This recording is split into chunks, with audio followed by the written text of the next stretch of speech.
포스트 모더니즘의 이러한 시대적인 이 공격과 전략에 대응한 하나님의 이 방법, 또 교회가 어떻게 대응해야 될지에 대해서 우리가 그 교재에 보면 나와 있습니다. 17페이지. 그런데 하나님이 왜 우리에게 복음을 회복하고 말씀을 회복하고 예배를 회복하고 그러한 것들이 이러한 하나님의 방법인지에 대해서 우리가 좀 살펴보려고 합니다. 여러분은 궁금해 하셨는지 모르겠어요. 저는 묵상이라는 걸 우리가 하면서 늘 강의했지만은 여호수아 1장 8절에 보면 상당히 독특한 내용이 나오죠. 지금 이스라엘 백성이 가나안에 들어가서 가나안의 거대한 여리고성 앞에 서서 그들을 무찔러야 되는데, 근데 그들을 무찌르기 위해서 그 앞에 연약한 아무런 준비가 없는 이스라엘 백성들을 모아놓고 하나님이 직접 내리시는 전략이 여호와의 율법을 묵상하라는 거죠. 이건 말이 안 되는 거죠. 어떻게 무장을 하고 전술훈련을 하고 어떻게 배치를 하고 군사를 어떻게 모집을 하고 어떻게 훈련을 시킨가, 이렇게 해도 여리고성을 이길까 말까인데 단지 묵상만 해라. 그러면 형통하고 평탄하게 될 것이다. 그리고 너희들은 그냥 돌아라. 돌고 내가 시키는 대로 해라. 아무 소리 내지 말아라. 들내지 말아라. 뭐. 이것이 이해가 안 된단 말이에요. 하나님의 방법이 이해가 안 된단 말이에요. 아니, 하나님 지금 위기 앞에 있는데 단지 앉아서 묵상하고 그냥 쥐하러 묵상하기만 하면 형통하고 평탄하다니요. 그런데 그것이 하나님의 전략이고 승리의 방법이고 하나님의 명령이라는 거예요. 아멘. 아멘. 자, 우리가 그러한 면들을 우리가 이제 물론 또 다르게 그런 여호수아의 내용을 또 살펴보겠지만 우리는 그러한 면들이 하나님의 전략에서 중요한 비중을 차지하는 게 말씀이고 묵상이고 율법이다. 라는 이 신비로운 하나님 나라에서 하나님만이 행하시는 놀라운 전략, 승리의 전략. 그것들이 오늘날 하나님이 교회들에게 바라시는 거고 교회가 회복해야 될 것이고 교회가 따라가야 될 것이다. 그 왜 하나님에 의해서 이 주어진 묵상, 말씀, 복음 이것이 중요한지 우리가 다시 한번 살펴보겠습니다. 첫 번째 우리가 거기 보시면 인간의 존재에 대해서 우리가 먼저 살펴보길 원하는데요. 인간의 존재는 어떤 존재냐? 하나님의 형상과 모양을 입은 존재다. 우리가 히브리어의 관용법을 살펴보고 고대 근동지방에서 쓰여졌던 그 말의 의미를 우리가 이제 그 신학책을 통해서 살펴보았는데요. 그때 보니까 뭐라 그래요?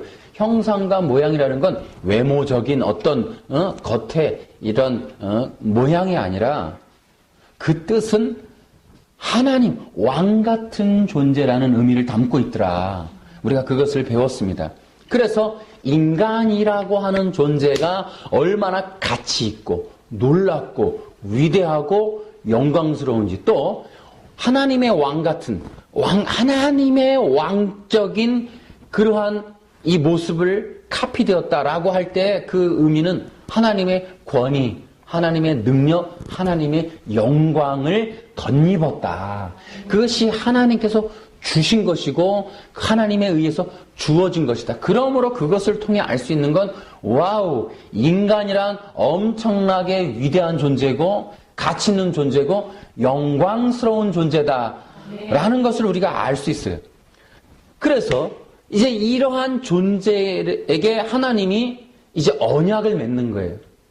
그래서 그러한 위대한 존재인 그 하나님과 같은 하나님과 같은 급의 존재로서 지어진 인간을 통하여 하나님의 함께 사역해 나가는, 함께 하나님의 나라를 이루어가는 것을 볼 수 있어요. 그래서 하나님께서 인간에게 명령을 하시고 사명을 주시고 언약을 맺으시는 거예요. 그 언약을 맺는다는 것은 엄청나게 중요한 거예요. 창세기 2장 17절에 그 최초의 율법이기도 하면서도 인간과 맺은 언약. 여러분, 언약이라고 하는 것은 하나님의 하나님과의 관계성을 맺을 수 있을 만큼의 위대한 존재. 하나님이 인정하는 존재. 하나님에 의해서 가치가 매겨진 존재라는 뜻이에요, 언약이. 그러니 인간이 하나님과 언약을 맺을 만큼 숙성된, 그러니까 모든 것을 갖춘 존재라는 겁니다. 거기에는 뭐가 들어가 있어요? 인격성, 또 인간의 존귀함, 또 인간의 능력, 또 인간이 하나님과 충분히 소통할 수 있는 생명력과 인간이 하나님과 소통해서 마음을 이해하는 대화를 할 수 있는 교제성, 이런 것들을 충분히 갖추었다라고 우리가 볼 수 있는 거예요. 그래서 하나님은 인간에게 언약을 맺는 행위, 곧 인간의 존귀함과 인격성을 존중하는, 인정하는, 그것을 갖다가 책임을 맡기고 또 그것에 대한 어떤 선택을 부여받을 수 있는, 선택을 할 수 있을 정도의 존재이며, 또한 하나님은 그러한 존재에게 선택을 요구할 만한 언약을 맺으신다는 것. 그것을 통해서 인간이 얼마나 정말로 이 창조에 있어서 가치 있는 존재인지를 우리는 이제 알 수 있게 된다는 거예요. 그래서 여러분, 하나님은 인간을 하나님 격으로 대우하신다. 하나님급으로 인정하신다라는 것을 우리는 알 수가 있습니다. 그런데 여기에 이제 이게 인간의 타락이라는 게 무서운 거예요. 인간의 타락은 두 가지로 이루어져서 사탄의 유혹과 인간의 욕심이에요. 근데 사탄은 인간을 유혹할 때 무엇으로 유혹했느냐? 너도 하나님이 될 수 있어 라는 말이에요. 그러니까 인간의 존재와 인간의 가치를 넘어선 망상과 착각을 하게 만드는 거예요. 인간이 같은 존재지 왕은 아니란 말이죠. 그래서 하나님에 의하여 하나님 급으로 인정된 존재인데 하나님이 되려고 하는 그 인간의 욕심. 그러니까 하나님의 사랑의 선택에는 맹점이 있어요. 그러니까 하나님이 너 선악과 먹어라고 명령을 하고 하나님 먹을 수밖에 없게 만드는 것은 가능했어요. 그죠? 로봇으로 만들어 놨다면. 근데 하나님은 인간을 왕 같은 존재로 만들었단 말이에요. 그의 존귀함과 인격성과 마음과 또 자율성을 허락했단 말이에요. 그럼으로 인하여 그들에게 선택권이 주어지고 선택을 가질 만큼 자유로운 선택을 할 수 있는 생각과 판단력과 또한 그런 능력을 주었단 말이에요. 그렇기 때문에 하나님은 선택을 받는 위험성을 감수하는 겁니다. 그러니까 그 언약에는 그런 맹점이 있어요.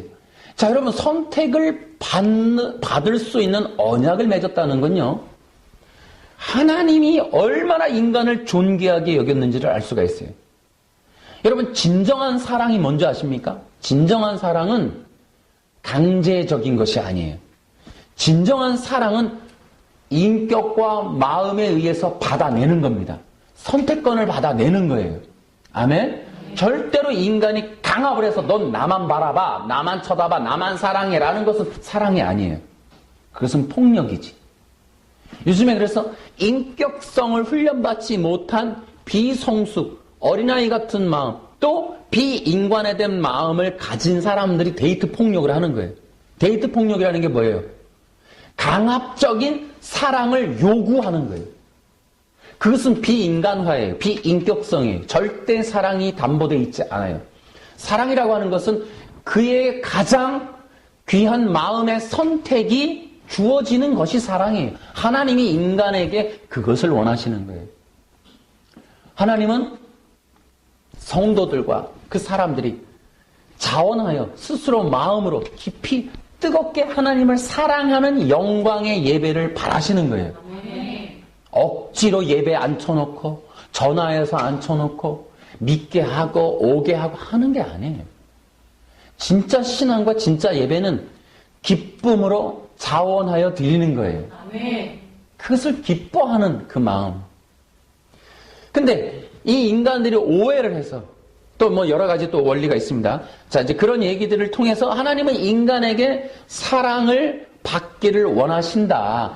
그 사랑을 받기 원하시는 만큼 인간은 위대한 존재다. 엄청나게 가치 있는. 여러분, 하나님은 기본적으로 인간 자체를 존귀하게 여기십니다. 굉장히 존귀하게 여겨요. 오늘 말씀 보세요. 이거 오늘 여러 번 읽을 것 같은데요. 우리 베드로서 2장. 그러나 여러분은 하나님께서 선택하신 민족이며 왕의 제사장입니다. 또 거룩한 나라이며 하나님께서 홀로 다스리는 나라의 백성입니다. 하나님께서는 그분에게 행하신 놀라운 일들을 알게 하시려고 여러분은 어두운 가운데 불러내 그의 놀라운 빛 가운데 인도하니 여러분은 전에는 하나님의 백성이 아니었지만 지금은 하나님의 백성입니다. 이전에는 은혜를 몰랐지만 지금은 은혜를 받고 누리고 있습니다. 우리는 거룩한 나라이며 왕 같은 제사장이에요. 우리는 엄청나게 존귀한 자로 다시 불림 받았어요. 인간의 타락은 하나님이 될 수 있다라는 것이고 그것을 부추겼어요. 근데 인간은 그러한 것에 대한 유혹을 받아들여서 하나님의 말씀을 어겼어요. 하나님의 말씀, 하나님과의 언약을 깨트렸단 말이에요. 그것이 죄고 그것이 사망에 이르게 된 원인이 되었습니다. 하나님께 대한 원망, 대적, 또 하나님께 대한 오해, 이러한 모든 것이, 이러한 것이 죄란 말이에요. 죄의 근원이고 죄성입니다. 이해를 하셔야 돼요. 왜냐하면 이것을 모르면 그러니까 이해를 하는 게 아니라 이것이 여러분에게 기본적으로 항상 인지가 돼야 돼. 왜냐하면 나중에 결론은 언약의 회복, 말씀 묵상으로 갈 거니까. 왜 진짜 신앙이 말씀 회복인지를 연결할 거니까 일단은 여기다가 저장을 해두란 말이에요. 그래서 여러분, 하나님 앞에 귀한 존재로 불림받은 그 인간에게 최악의 범죄는 그러한 존귀함을 받은, 그 창조를 받은, 그렇게 혜택을 받은 인간이 그 귀한 사랑의 선택을 통하여 그 자율성과 인격성을 통하여 하나님을 거부한 것이 엄청나게 큰 범죄였다는 거예요. 우리가 이러한 점들이 왜 소외될 수밖에 없는지를 뒤에 가서 설명하겠습니다. 그러면은 사탄은 어떠한 존재냐면 하나님께 대해서 범죄한 존재가 바로 이 사탄이죠. 그죠? 그래서 타락을 했잖아요. 하나님의 대적을 하고. 그런데 이 사탄이 어떠한 또 특성을 갖고 있냐면 하나님에 의해서 창조 계획된 인간의 계획에 대한 시기 질투를 가졌어요. 인간에 대한 시기 질투를 가졌단 말이에요. 가장 존귀한 영광을 가지고 빚어지는 인간에 대하여 시기와 질투를 가졌어요. 그래서 사탄의 목적은 뭐냐면 우리가 창세기 3장을 통해서도 쉽게 알 수 있는 건 하나님과 인간의 단절이에요. 교제권을 빼앗는 거예요. 여러분, 또한 어떤 게 있어요? 사탄은 인간의 인격에 근거한 하나님께 대한 반역을 꾀합니다. 반역을 할 수밖에 없도록 강압을 하지 않아요. 유혹이라는 건 인격에 호소하는 겁니다. 그래서 사탄이 인간에게 설득을 하는 거예요. 설득. 그러면 인간이 사탄의 이야기를 듣고 마음에 설득된 인격이 움직이는, 그래서 그게 강압된 상태에서 하나님 나 어쩔 수 없었어요가 아니라 인간이 그러네, 맞아, 난 그렇게 생각해, 확신해, 하나님이 틀렸어 라고 하는 인간 자체적인 인격성과 자율성에 근거한 부정과 반역이 일어나도록 만든단 말이에요. 사탄은. 그러면 어떻게 되냐, 인간을 그 놀라운 영광의 자리에서 떨어뜨려 버리는 거예요. 떨어뜨리는 것이 사탄의 목적이고, 그러므로 인하여 무엇을 얻게 되느냐?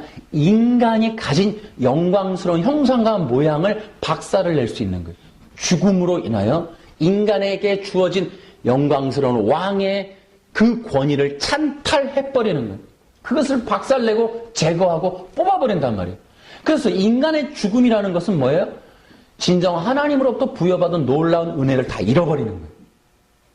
그것이 다 소멸되게 만드는 거란 말이에요. 우리가 요절을 읽었어요. 하나님의 구원은 뭘까요?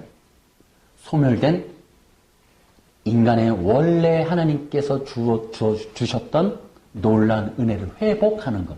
그 은혜 안에 뭐가 들었냐? 우리의 정체성, 우리의 능력, 인간의 원래의 영광, 인간에게 부어진 하나님의 은혜들이 회복되는 것이 구원의 결과다. 라는 것이에요. 어쨌든 사탄은 그렇게 인간에게 있는 모든 것들을 하나님에게서 주어진 하나님과 같은 하나님의 형상적인 모든 흔적을 지워버리는 것. 인간에게 남겨진 모든 걸 지워버리는 것. 그것이 죄의 종노릇의 모습이에요. 사탄이 여러분이 일제시대 때 우리가 일본에게 있을 때 일본이 하는 일은 처음엔 상투를 잘라요. 그리고 우리 언어를 뺏어요. 그리고 민족의 정체성을 뺏어서 우리를 이제 일본화하는, 그래서 천황에게 경배하는, 그래서 원래 우리가 일본으로부터 나왔다는 것까지 조작을 해서 역사까지 조작을 해서 우리 기억 속에, 우리 자손에게 있어서 기억 속에 우리 민족의, 한민족의 정체성을 완전히 뽑아버리는 일을 한단 말이에요. 우리 DNA에 일본이 들어가도록. 그게 식민지화라는 거죠. 마찬가지로 사탄이 인간을 박살낸 이후로 계속 진행하는 게 우리가 원래 하나님의 형상과 모양이었다고 하는 흔적을 없애버리는 거예요. 우리는 그저 사탄에 의한 종노릇을 하는 도구화, 만드는 일들을 진행한다는 겁니다. 그래서 인간을 박살을 내요. 그러면 그 인간이 사탄의 종노릇을 하는 동안 인간에게 주어졌던 영광, 형상과 모양이 짓밟히고 깨어지면 어떤 일이 벌어지느냐? 그것을 하는 일은 사탄이가 맨 마지막에 의도하는 건 하나님 얼굴에 먹칠하기예요. 하나님의 영광을 훼손하는 거예요. 다시 말해서 하나님의 창조 계획이 원래부터 무리였다는 거예요. 원래부터 하지 말았어야 된다는 것. 보라고. 인간은 이러한 존재라고. 내가 인간을 처참하게 박살내므로 하나님의 창조 계획과 하나님의 온전한 뜻을 무참하게 짓밟아버리고 하나님 얼굴에 먹칠해버리고 싶은 그것이 바로 사탄의 목적이에요. 그리고 뭐합니까? 하나님에게 대한 보복을 하는 거예요. 그런데 이 사탄이가 가지고 있는 창세기에서부터 가지고 왔던 하나님에 대한 모욕, 하나님에 대한 얼굴의 침뱉음, 하나님의 영광을 훼손하는 것, 하나님께 대한 보복을 하는 것, 그 일들을 위해서 진행한 건 간단해요. 무엇을 하면 그렇게 할 수 있느냐? 인간을 훼손하는 것, 훼손. 근데 그러한 창세기 일들이 문명화로, 문화로, 종교화로 진행되어서 21세기를 공격하는 방법이 포스트 모더니즘이라고요. 그래서 이 포스트 모더니즘 속에 내포되어 있는 건 뭐냐면 인간의 파멸입니다. 그 인간의 파멸의 중요한 요소들이 바로 거기 있는 거예요. 인간이 가지고 있는 원래 하나님의 영광스러운 형상과 모양을 짓밟고 그들이 받았던 은혜와 그들의 영광, 권위, 또 그들이 누렸던 왕적인 어떤 여러 가지 그런 특혜들에 대해서 완전히 박살내므로 인간을 멸망으로 이끌고 가는 일인데 바로 그것들이 인간을 파멸로 몰고 가는 인간의 짐승화, 인간의 도구화, 또 인간의 비인격화, 이런 것들을 우리가 이제 알아야 하는 거예요. 그래서 우리가 이제 거기 보시면은 포스트 모더니즘은 이 페이지에 이제 16페이지 다시 이 페이지 거기 보시면은 종교와 문화를 바벨의 이 원리로 다 바꿔버려요. 여러분, 포스트 모더니즘 속에서의 인간이란 뭔지 아십니까? 인간을 짐승화하고 인간을 비인격화하고 인간을 도구화하는 거예요. 여러분 보세요. 지금 전 세계적으로 일어나는 게 동성애 문제죠. 여러분 동성애 문제라는 것은 뭐냐 하면 인권에 대한 문제라고 접근해 옵니다. 근데 동성애 합법화가 가지고 오는 것은 놀랍게 결혼 파괴입니다. 결혼 파괴라는 건 뭐냐 하면은 한 여자와 한 남자의 건강한 만남, 그것을 통한 건강한 가정의 이룸, 이것을 인정치 않는 거예요. 다시 말하면은 여러분, 동성애가 가지고 있는 전략 중에 목적은 뭐예요? 아까 창조 원리와 같이, 창세기에 있었던 대반역 사건의 원리와 같이 뭐가 있어요? 인간의 짐승화가 있는 거예요. 놀랍게 동성애가 합법화되면 다자 결혼이 허락이 됩니다. 예를 들어 여자 2명, 남자 1명, 여자 4명, 남자 1명 이런 식으로. 또 하나가 있어요. 사람이 강아지와 결혼할 수도 있어요. 짐승하고도 결혼해요. 그 재미난 그것이 영화로 되어지는 것. 여러분 보세요. 이제 포스트 모더니즘이 갖고 있는 것 중에 하나는 인간의 짐승화, 짐승의 인간화입니다. 다시 말하면 여러분, 인간을 짐승과 동급으로 놓는 거예요. 인간이 하나님의 급, 하나님의 격이었던 그 영광스러운 존재를 격화시켜서 인간을 짐승과 동급으로 만들어 놓겠다는 것이 포스트 모더니즘이 갖고 있는 문명이란 말이에요. 그 문명의 전략의 천병이 결혼 파괴란 말이에요. 그 결혼, 남녀의 관계성의 파괴를 통해서 인간의 짐승화, 짐승의 인간화. 그래서 인간이 짐승과 결혼할 수 있도록 만들어 놓는데 그것이 뭐예요? 인간의 짐승화, 짐승의 인간화예요. 그 영화가 테드. 그 곰이 뭐예요? 인간으로 취급받게 되는 영화. 짐승이 인간화되는 거예요. 또 혹성 탈출. 그 원숭이 유인원이 인간화되어 가는 거예요. 말도 하고 인간과 동급으로 사회를 이루고 나라를 이루고 권리를 인정받는. 그래서 개 유산을 받고 개가 재산을 가지고 인간처럼 살게 되는 사회. 그래서 인간과 짐승이 동급이 되는 문명. 그게 포스트 모더니즘이에요. 여러분 동성애가 뭡니까? 인간을 짐승으로 만드는 거예요. 짐승으로 격화시키는 거예요. 이것이 문명이에요. 그러니까 모든 영화 이런 걸 통해서 인간이 짐승화하고 짐승이 인간화하는 거예요. 여러분 보세요. 사탄은 인간을 종처럼 부립니다. 그리고 인간에게서 왕적 흔적을 없애려고 합니다. 그리고 인간을 짐승처럼 격화시키고 인간을 짐승처럼 만들고 더 중요한 건 인간을 짐승처럼 살게 합니다. 보세요. 사이코패스 보세요. 사탄은 뭡니까? 인간을 짐승화해요. 여러분, 짐승화는 간단해요. 인격성을 파괴시키면 되고 자율성을 파괴시키면 되고 권위, 정체성을 파괴시키면 됩니다. 사이코패스라는 걸 보시면 딱 그게 바로 짐승화예요. 사이코패스에게서 찾을 수 없는 건 인격화. 그들에게서는 절대로 자율성이 없어요. 어떤 종이에요, 종. 시키는 대로 본능이, 사탄이. 그런 어떤 비인격화에, 짐승화에. 그래서 뭡니까? 짐승화는 감정을 못 느껴요. 아픔, 주인의 아픔, 슬픔, 고통에 참여하지 못해요. 그래서 죽이는데 함께 느끼질 못해요. 인간이 짐승화가 된 대표적인 게 바로 사이코패스란 말이에요. 사탄의 인간을 그렇게 만들어가요. 여러분 이런 말 있죠? 저 녀석은 술 먹으면 개가 돼. 이게 사탄이 원하는 거예요. 술 먹으면 개가 되는 거예요. 또 하나 있어요. 21세기에 들어와서 가장 히트 잘 치는, 관객을 잘 모으는 영화 중에 하나가 뭐가 등장하면? 좀비가 등장합니다. 인간의 짐승화의 결정적인 게 뭐예요? 좀비예요, 좀비. 좀비의 특징이 인격성이 파괴된 거예요.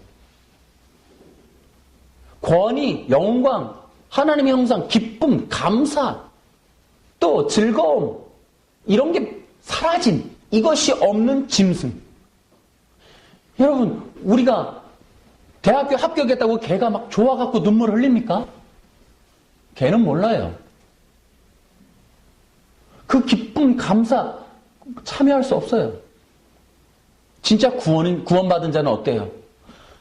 어떤 영혼이 구원받으면 하나님이 기뻐하는 그 감사의 그 영광의 잔치에 함께 기뻐하고 함께 거기에 즐거워할 수 있는 그 영적인 권위, 영광, 교제성, 그런 감정, 인격이 회복된단 말이에요. 아멘. 할렐루야. 아멘. 교회 안에서 그것들이 회복돼 가는 거예요. 그런데 진짜로 성령 받아도 영적 어린아이들은 뭐예요? 옆 사람의 아픔에 공감이 안 되고 즐거움에 동참이 안 되고 시기 질투 원망이 계속 맴돌아서 그의 성공의 기쁨보다 시기 질투가 앞서고 또 저 사람의 아픔이 공감의 아픔이 아니라 거기에 또 다른 시기 질투가 들어가고 하나님의 기쁨에 동참할 수 없고 남의 기쁨에 동참할 수 없는 감정이 소멸돼 가는 것. 이것이 바로 사탄이가 성도들에게도 원하는 거예요. 성도들이 사탄의 영향에 혹은 죄의 영향에 직접적으로 받는 모습의 표현의 가장 원초적인 건 뭐예요? 기쁨과 감사가 사라지는 것. 기쁨과 감사가 사라지는 것은 성도에게 있어서도 가장 심각한 문제예요. 어쨌든 사탄이 이렇게 문명을 통하여 지금 직접적으로 행하고 있는 일들은 인간에게서 이러한 놀라운 영적인 이 비밀스러운 정체성과 원래 가지고 있는 생명력을 다 뽑아버리는 거예요. 그래서 살아있는 인간 좀비 만들기가 사탄의 지금 포스트 모더즘을 가장한 문화의 전략이에요. 그래서 여러분 지금 보세요. 스몬비라고 하는 말이 맞죠? 길거리 다니고 스마트폰만 보고 다니는 하나의 좀비들. 이 시대가 스마트폰 좀비 만들고 있는 거예요. 포스트 모더니즘은 자율성을 강조하는 것 같지만 어떠한 비인격화, 비인간화, 비자율성 이런 것들을 추구하면서 어떠한 것에 중독되게 하고 종이 되게 하고 묶이게 하고 얽히게 하고 넘어지게 하는 거예요. 그래서 많은 영혼들이 자꾸 매여요. 그래서 여러분 도박에 중독이 되고 술에 중독이 되고 또 알코올에 또 마약에 또 이런 스마트폰에 이런 게임에 이런 중독성을 가진 사람들이 영혼 없이 사는 모습을 우린 좀비라고 말하는 거예요. 그게 지금 포스트 모더니즘 바벨 문명이 갖고 있는 전략이에요. 여러분 인간이라는 건 간단해요. 하나님을 떠나는 순간 거지가 됩니다. 원래는 뭐였는데? 왕의 아들이었잖아. 왕의 아들. 원래는 세자였다고. 세자. 근데 이 세자가 거지가 되는 거예요. 또 인간은 하나님의 생명이 떠나면 어떻게 되느냐? 짐승이 됩니다. 하나님의 생명이 없어지면 인격이 파괴돼요. 하나님이 없는 인간은 자신을 하찮게 여깁니다. 하나님을 떠난 인간은 자신이 어떤 존재인지를 알지를 못해요. 여러분 이것이 종교로 들어가면 더 심각해져요. 그래서 우리가 잘 생각을 해야 되는 거예요. 이제부터 전략이 말씀과 묵상이라고 하는 것이 담고 있는 게 굉장히 깊은 의미가 있다는 거예요. 자 보세요. 여러분 잘못된 바벨 종교는요. 성도들과 교인 혹은 성경으로 말하면 하나님의 자녀들 또 왕같은 제사장들 거룩한 나라의 백성들을 쉽게 얘기하면 수단화, 도구화하는 거예요. 그래서 그것이 뭐예요? 종노릇하게 하는 것. 여러분 진짜 복음은 우리의 정체성을 회복시켜줍니다. 아멘. 진정한 하나님의 성령의 역사가 하는 교회 공동체와 신앙은 성도들이 원래 가지고 있었던 하나님으로부터 받은 영적인 권위와 영광과 능력과 이런 기쁨과 감사를 회복해 가는 겁니다. 아멘. 그러한 좋은 스킵 드라마가 성경 어디에 나와 있어요? 가장 좋은 모델이? 누가복음 15장에 탕자의 아들, 탕자의 비유. 그 아들이 들어와서 어떻게 해요? 잔치를 열고 가락지에 손을 끼고 신발을 신기고 옷을 입히고 하나님이 원래 아들이 가지고 있었던 영광을 회복시켜주는 거. 그게 좋은 모델이에요.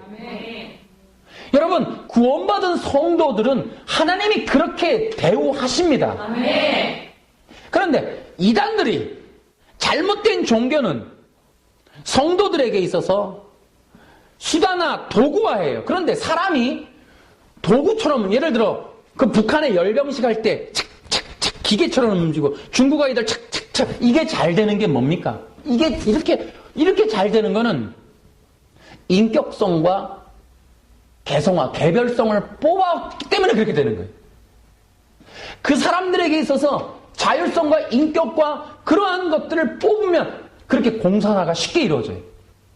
그 작업을 어떻게 어릴 때부터 주체사상이니 뭐니 넣어가지고 그들로 하여금 공산에 지배받는 원리에 그렇게 쇠뇌를 시켜놓으면 그들은 일사천리로 그렇게 도구와 수단화가 된다는 거예요. 집단화가 된다는 거예요. 하나님은 집단화로 대하는 게 아니라 여러분이 이 땅에 단 한 명밖에 없는 존재처럼 대하십니다. 아멘. 여러분 모두를 그렇게 개인적으로 깊이 만나시고 사랑하고 계세요. 아멘. 그것을 회복하게 가도록 성령님이 역사하신다니까요. 아멘. 그 여러분 하나하나가 귀한 겁니다. 아멘. 그런데 잘못된 바벨 종교는 수단화, 도구와 집단화를 시켜버려요. 근데 그것이 예를 들어 교회에서도 대형 교회는 안 보면 이러면 미안합니다만은 우리가 비유해보면 그런 거예요.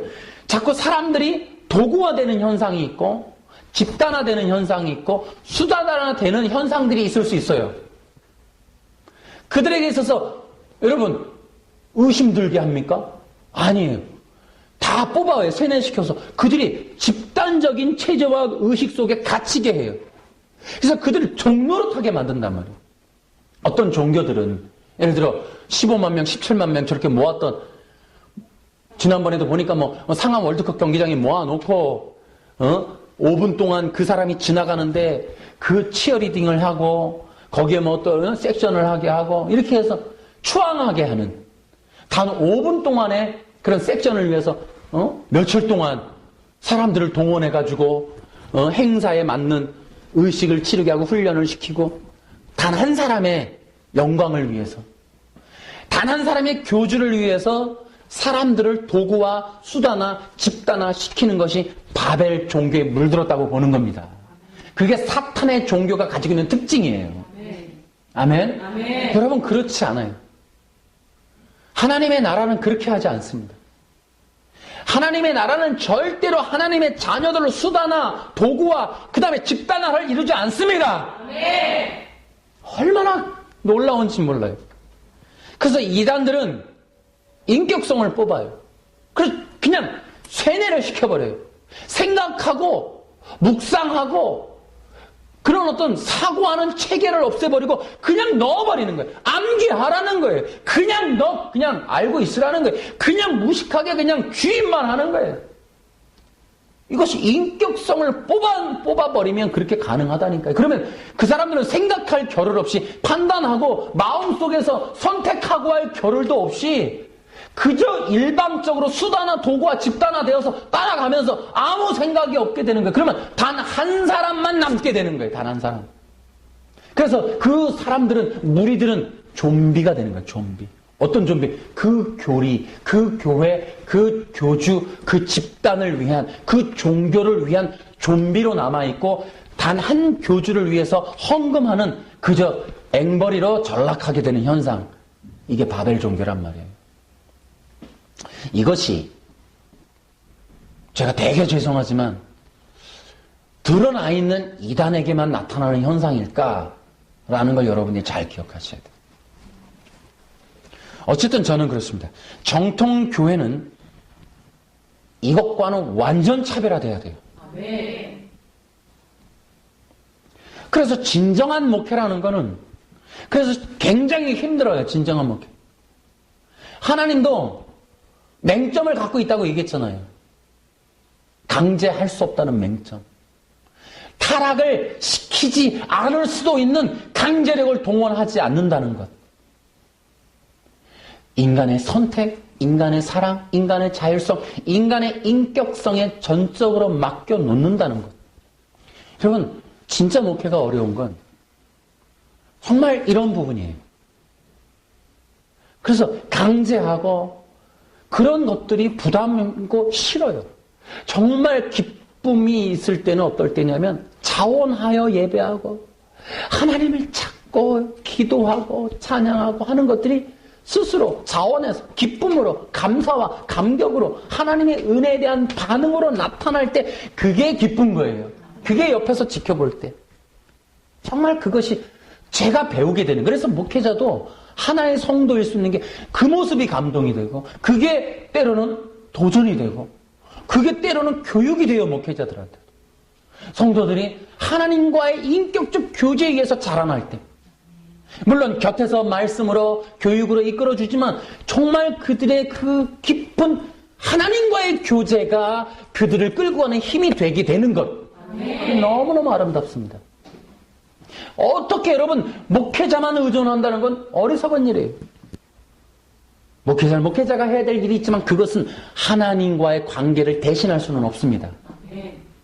그래서 굉장히 중요한 건 여러분들이 말씀과 훈련을 통해서 되어져야 될 건 하나님과 인격적으로 교제하는 방법, 하나님 앞에 여러분의 정체성이 회복되어져 가는 그 훈련의 원리들, 시간들, 또 그러면서 여러분들이 원래 하나님께서 주셨던 놀라운 권위를 가지고 이 땅의 사명과 또한 신부로서 살아가는 승리의 삶을 살게 되는 것, 이것들이 정말 좋은 신앙생활이에요. 그러한 원리를 하나님이 바라신단 말이에요. 그래서 오늘날에도 아담과 동일한 것을 원하시는 것이 항상 우리들을 말씀 앞에 세우신다는 거예요.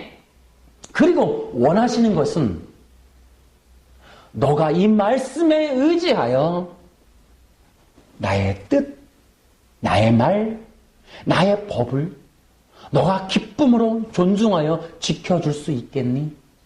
이것을 받아줄 수 있겠니? 난 이것을 통하여 난 너와의 사랑의 교제를 확인하고 싶다. 너가 진짜 나를 사랑한다면 내 말을 지켜다오. 나와의 언약을 소중히 여겨다오. 그것이 내가 바라는 것이고 내가 너희들에게 줄 수 있는 최고의 가치이며 내가 너희들을 대우해 줄 수 있는 최고의 인격적인 방법이란다. 너희들이 나에게 오는 최고의 좋은 신앙은 나와 인격적인 교제를 하자. 나는 너희들에게 마음과 마음으로 만나는 신앙을 갖기를 원한다. 적어도 너희들이 나의 도구는 아니다. 하나님이 바라시는 것은 하나님의 종이 되는 걸 원치 않으세요. 성도들이, 자녀들이 종을 찾는 것이 아니에요. 하나님은 하나님의 일을 위해서 도구를 찾지 않습니다. 하나님이 원하는 하나님의 나라는 승리하는 자들의 나라이길 원하세요. 집단화되어서 쇠뇌된 자들이 많이 모이는 거 하나도 원치 않으세요. 하나님은 그런 거 기뻐하지 않으세요. 온 인류를 다 집단화해서 갖다 바쳐도 하나님은 하나도 기뻐하지 않으세요. 이 세상에 집단화된 그 어떤 것보다 단 한 명의 기쁨에 자원하는 하나님을 뜨겁게 사랑하는 자 한 명에 감격하십니다. 아멘. 그러한 신앙이 되도록 우리는 만들어가야 돼요. 아멘. 여러분, 종교나 문화가 인간을 짐승화를 조장하고 인격성을 제거하는 인간의 존엄성을 제거하려고 하는 시도를 해서는 안 됩니다. 저는 바벨 종교에 물들어 있는 바벨 종교의 전략에서 쓰임받았던 종교를 하나 정도는 제가 이렇게 짐작을 하는 게 있어요. 그것이 바로 누구라고 말하기 참 애매하지만 토론토 블레싱에서 있었던 사건인데 옛날에 1990년대 초반에 토론토 블레싱이라는 게 있었어요.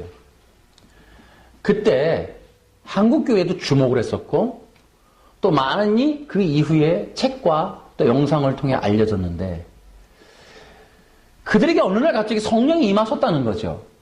그리고 그들이 우리에게 충격적인 모습을 보여준 건 뭐였냐면 성령 받은 자들이 앞에 나와서 짐승처럼 울부짖으면서 기어다니고 개처럼 서로 몰려다니고 울고 또 뒤집어서서 깔깔깔깔 웃고 그런 것들이었어요. 저는 이러한 원리에 근거하여 하나님이 과연 역사하신 것일까라는 의심이 듭니다. 하나님은 절대 우리를 짐승화하지 않습니다. 아멘. 종교를 빙자해서 인간이 개처럼 기어다닌다니요. 저는 절대로 인정할 수 없습니다. 저 개인적으로. 저는 토론토 블레싱에서 나타난 결과는 절대로 하나님이 함께 하신 역사는 아니라고 믿습니다. 아멘. 인간을 향한 성경에 기록된 하나님의 방법을 보십시오. 언제 어디서 인간이 개처럼 기어다니면서 멍멍멍 짖고 소리내고 뒤로 발락 누워서 웃었다라는, 그래서 그렇게 짐승들처럼 울부짖는 집회가 일어났다, 그런 현상이 일어났다는 기록이 있으면 어디 교회사에 그런 게 있었어요? 여러분, 교회사의 부흥의 역사를 보십시오. 하나님의 말씀이 선포됩니다.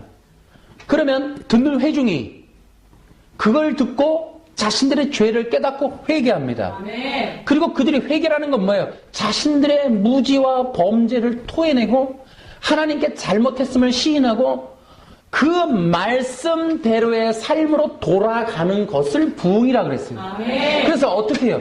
과거에 술주정뱅이들이, 도둑놈들이, 사기꾼들이, 범죄자들이, 살인자들이, 짐승처럼 살았던 그 자들이 그 일들을 포기하고 그 일들에게서 떠나서 다시 하나님과의 언약의 관계, 인격적이고 또 마음으로 또 존귀함으로 내면적으로 그렇게 하나님과의 소통이 가능한 교제성을 가지고 존귀함을 회복하여 하나님 앞에 서게 되는 일들이 부흥입니다. 아멘.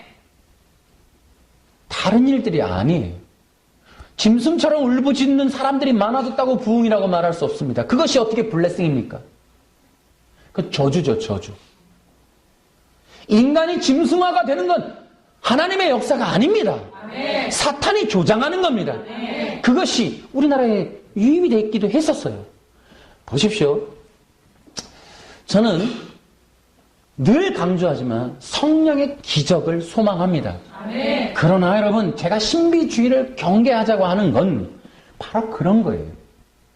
치유라는 목적으로, 신유라는 목적으로 사람들이 인격성이 배제된 상태로, 하나님과의 교제성이 상실된 상태로, 하나님에 의한 왕적인 권위, 하나님에 의한 자녀 권세의 회복이 이루어지지 않은 상태로 단지 종교에 심취하는 어떤 그런 비인간화된 종교로 전락되어질까봐, 그런 것이 조장될까봐, 하나님이 전혀 함께 하시지 않은 원리들 속에 남아있는 바벨 종교가 될까봐 신비주의를 저는 거부하겠다는 거예요.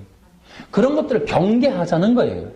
사람들에게 중요한 성경에 나와 있는 하나님의 방법은 여호와의 율법을 주야로 묵상하는 거였습니다. 아멘. 여러분, 또다시 얘기하지만 묵상과 언약에 대한 이 회복은 하나님이 인간을 대우할 수 있는 최고로 높은 수준의 존중입니다. 여러분, 성도를 최고로 존중하는 하나님의 방법이 말씀 묵상입니다. 아멘.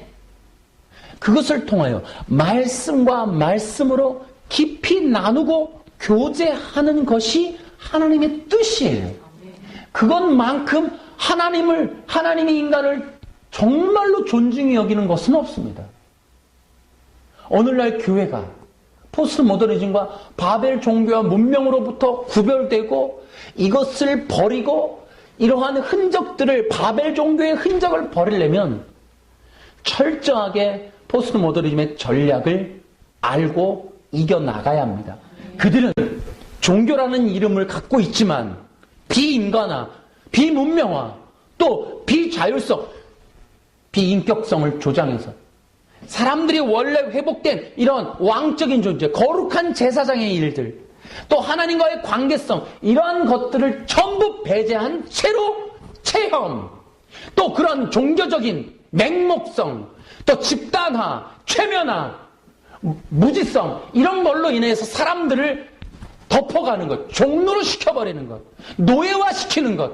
그래서 어떻게 해요? 자신들의 어떤 아성과 자신들의 어떤 큰 명성을 위한 수단화, 도구화, 집단화를 시키고, 그러한 것들을 쌓아서 또한 성을 만들고, 그러한 것들을 더 널리 알려서 많은 사람들이 모일수록 한 사람의 명성이 드러나게 되는 것, 한 사람의 어떤 신앙적인 업적들이 높여지는 것, 이런 것들은 바벨 종교가 조장하는 건데, 이것이 결정체가 로마 가톨릭이라는 거예요. 로마 가톨릭이 결국은 집단화하고 또 비인격화, 왜 말씀을 제대로 안 가르치고 라틴 말로 해버리고, 그래서 하나님과의 교제를 막아버리고, 또 하나님과의 연관성, 또 이런 정체성을 다 뽑아버린 채로 수단화, 또 도구화해서, 또 집단화해서 한 사람 교황을 향한 맹목적 무지함 속에 맹목적 경배와 추앙을 하게 하고, 그 모든 사람들을 베드로 성이나 교황을 섬기는 도구화해서 돈을 뽑아먹고, 결국은 성을 짓고 그 성 안에 있는 하나의 한 사람의 영광스러운 존재를 추앙하고 경배하고 왕으로 높이고 거의 신격화하는 일들이 로마 카톨릭이었는데, 이 일들이 이 바벨 문명 속에서 종교화해서 개신교라고 하는 이 기독교 안에 들어와서 그것이 원리로 장착이 돼버리면 똑같은 일들이 반복되는데 아무도 모른다는 거예요. 하나님이 교회를 갱신하는 최고의 방법은 성경서부터 언제나 말씀의 회복이었습니다. 아멘. 그리고 하나님은 말씀의 회복, 진리의 회복을 통해 성도들이 자신들의 정체성, 탄생의 비밀을 알아서, 아, 내가 서자가 아니었구나, 아, 내가 바뀐 딸이 아니었구나, 그러면서 어떻게 해요? 탄생의 비밀을 통해, 출생의 비밀을 통해 드디어는 왕적 이 권위와 이러한 신분을 회복해서 하나님과의 교제 가운데 들어가는 것. 아멘. 이것을 할까봐 사탄은 다 가리고 종교라는 이름으로 무지함 속에서 수단화, 도구와 집단화로 계속해서 몰고 가는 거예요.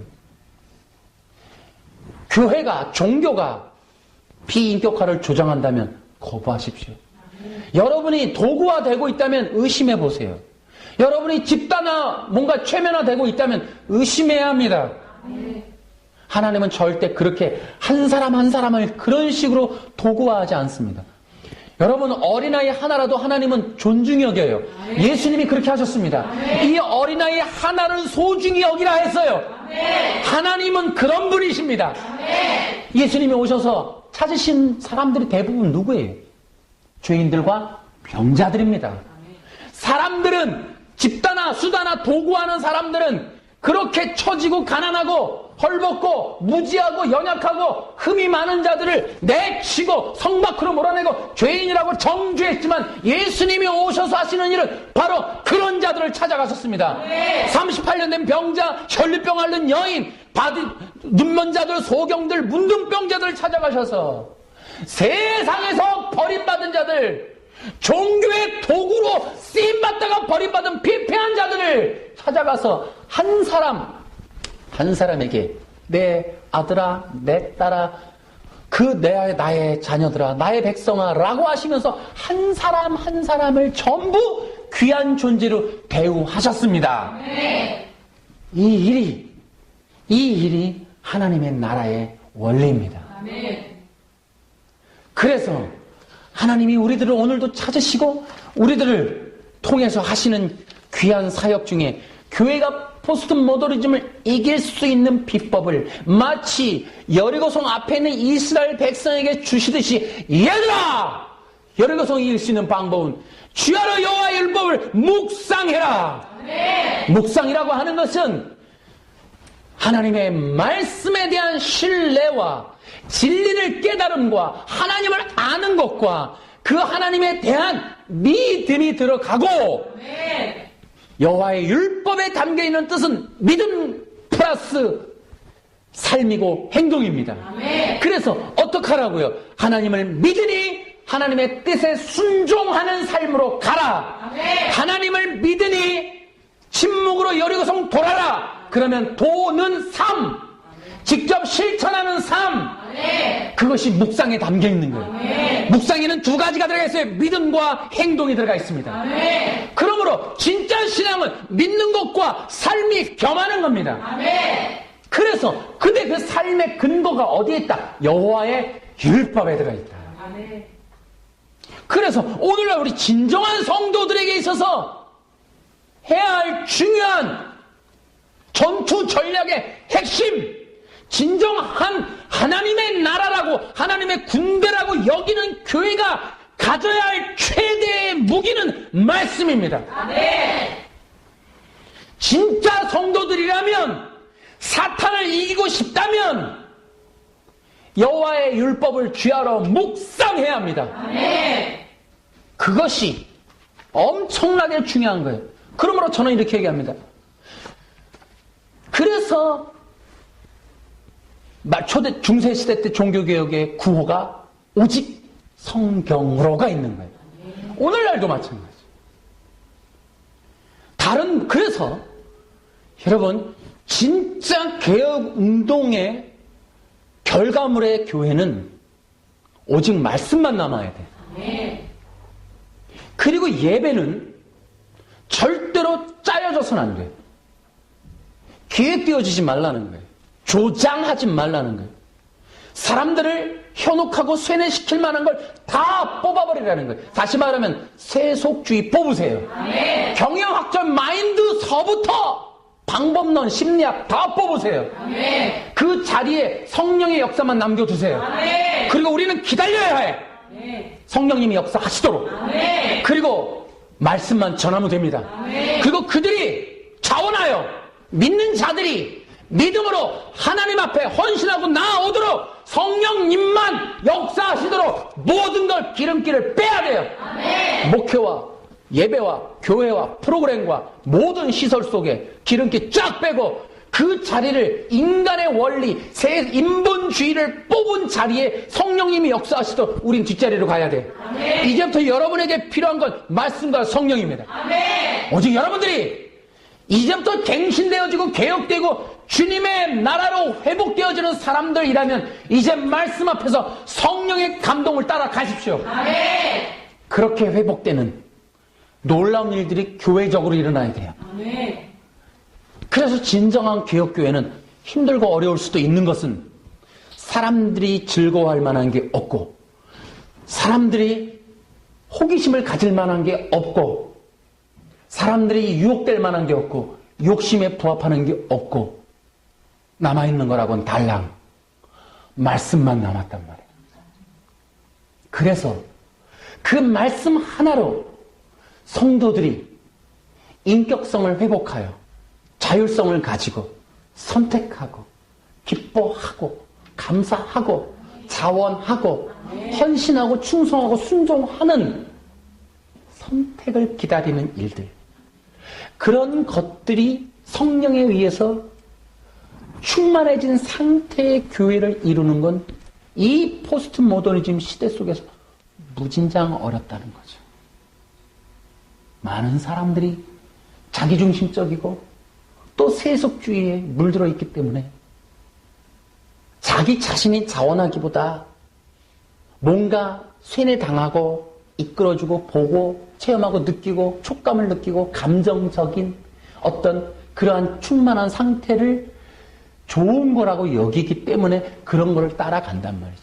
마음과 뜻과 의지를 가지고 하나님 앞에 반응하고 회개하고 돌이키고 순종하는 일들을 거의 들어보지도 못했지만 이 패러다임의 하나님의 원리를 싫어하는 죄성을 가지고 있기 때문에 무진장 어렵다.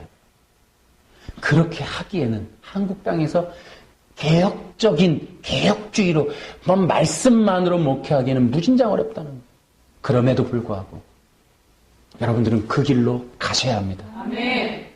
남들이 안 해도 세상이 그렇게 가지 않아도 우리는 그렇게 할 준비를 가지고 여러분들 손에 오직 성경의 말씀이 들려진 상태로 하나님과의 언약을 기뻐하며 끊임없이 세속의 유혹과 어떤 그러한 시험대를 거쳐서 오직 주님께 영광 돌리며 그 말씀에 순종하기로 자원하고 결단하는 여러분과 제가 됩시다. 아멘. 그러지 않으면 우리에게 승리가 없어요. 우리에게 미래가 보장되지 않습니다. 이 세계 속에서, 포스트 모더니즘의 환락의 세계 속에서 신앙생활하는 건 순교적 결단이 필요합니다. 우리가 정말로 이 세상 속에서 승리하는 신앙이 되기 위해서 말씀과 복음 회복, 여기에 우리의 운명을 걸고 가는 여러분과 제가 됩시다. 아멘. 이 땅의 교회가 개혁되는 그날까지 우리 함께 기도하며 나아갑시다. 할렐루야, 영광스러운 주님께 박수로!